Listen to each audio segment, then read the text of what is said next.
everybody. Thanks for joining today.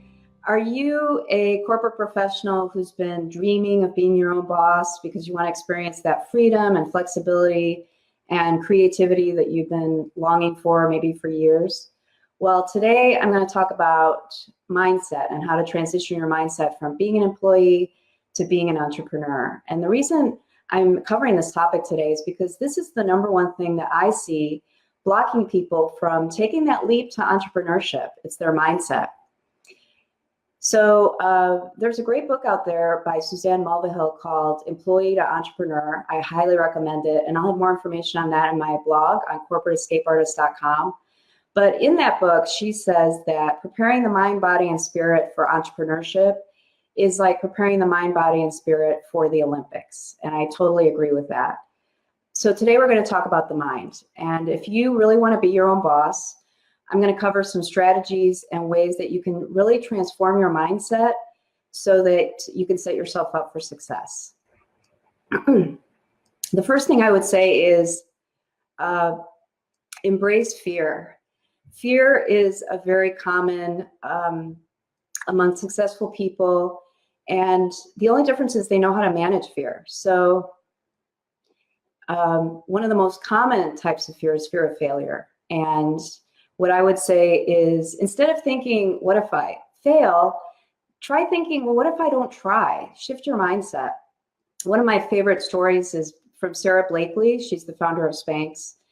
And when she was growing up in her household, when they were around the dinner table, her dad wouldn't ask, you know, how was school or what did you learn today? He would ask them, what did you fail at today? That's mindset.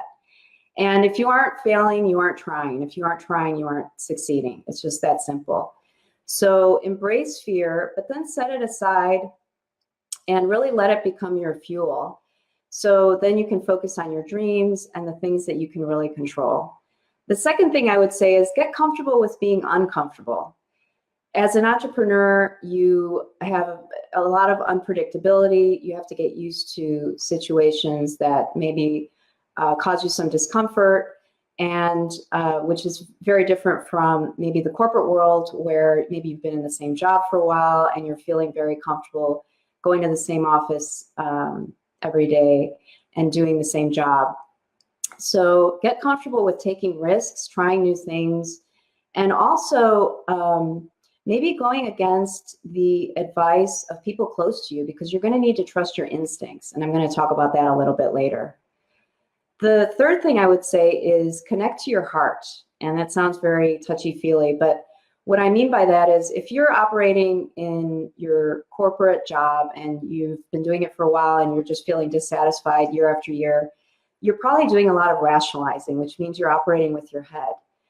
And what you need to do is really transform that from head to heart. You need to start really connecting to the things that matter to you, and your passions. And you need to ask yourself questions like, what do I enjoy doing? What do I like? What am I passionate about? What was I good at as a child? You might even have to go back that far to really reconnect with the things that bring meaning into your life. So connect to your heart, because without passion, you can't be successful as an entrepreneur. It's the only thing that's really going to get you through the ups and downs of having your own business. There's another great book that I'll have more information on in my blog, corporateescapeartist.com. It's called Heart, Smarts, Guts, and Luck. Say that 10 times fast. But it's a great book. It's actually one of the largest research studies done on entrepreneurs in collaboration with the Harvard Business Review.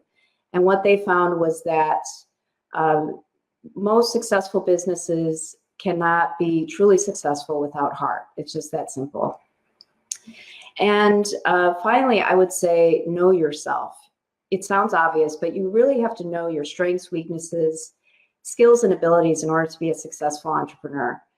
You have to be essentially brutally honest with yourself, because otherwise the business is going to suffer. So, really get comfortable with saying, I don't know, and really knowing what you don't know so that you can bring in experts and people that are smarter than you are to fill in the gaps. Know what is inspiring to you, what motivates you, because that's what's going to bring passion into your business. And you also have to know your limits, because let me tell you, entrepreneurship can be a 24/7 proposition if you don't establish some limits and boundaries, so you can actually have some sort of balance in your life. So I'm going to leave you with those tips, and I'm going to be here every Wednesday at 12 o'clock Central. So please join me, and also write in the comments any topics that you'd like me to cover in the future, because I'm here for you. But I really want to thank you for watching today, and I will see you next week. Thank you for joining. I'll see you soon.